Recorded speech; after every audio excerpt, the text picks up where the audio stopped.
Thomas Green Clemson was born in Philadelphia on July 1st, 1807. His father was a successful and wealthy man for his time, but died in 1813 when Thomas was only 6. He left an estate of $100,000 for Thomas and his 5 siblings. Thomas went off to college in 1823 to the American Literary, Scientific, and Military Academy of Norwich, Vermont. He then began studying abroad in 1826 in France, where he worked under famous scientists and engineers. It was in Paris where he received his formal diploma in 1831. After returning to America, he married Anna Maria Calhoun in 1838, the daughter of John C. Calhoun, a South Carolina senator. The couple lived in Philadelphia for the first 2 years of their marriage, but moved to Calhoun's plantation, Fort Hill, in 1840. The Clemsons lived with the Calhouns for 3 more years.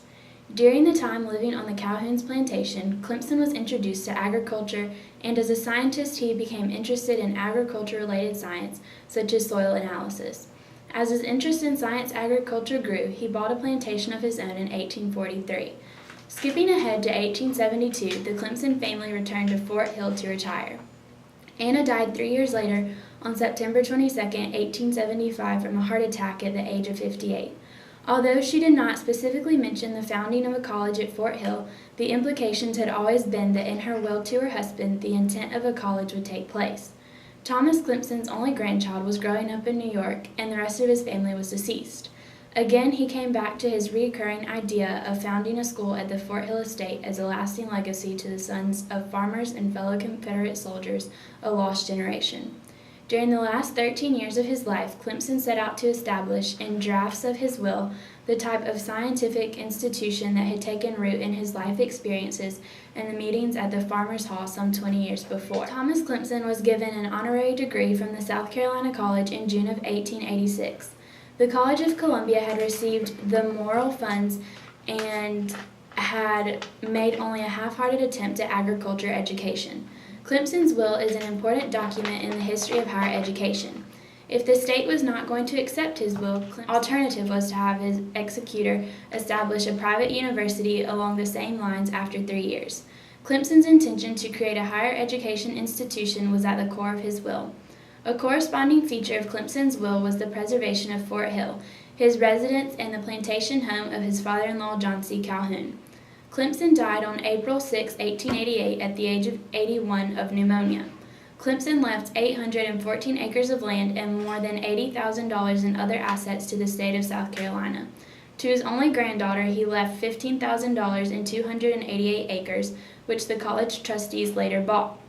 The 7 original life trustees met under an oak tree on the lawn of Fort Hill on May 22, 1888. Spearheading the efforts was Benjamin Ryan Pitchfork Tillman, who later became governor and U.S. Senator. Thomas Green Clemson, in his 81 years of life, knew the importance of higher education, and it motivated him to create his legacy, known today as Clemson University, on the plantation of his father-in-law John C. Calhoun. All right. African Americans were vital to the operation and economy of Fort Hill, home to John C. Calhoun from 1825 to 1850, and Thomas Green Clemson from 1872 to 1888, until the estate was donated to construct an agricultural university following Thomas Green Clemson's death, April of 1888. Similar to many Southern farmers of the time, Calhoun raised cotton as a source of income, using enslaved African Americans as labor to run the farm and the household. Their roles spanned from gardeners, seamstress, carpenters, and as well as field hands. It's difficult to understand the perspective of slaves since there was no written records left to account for their lives at Fort Hill.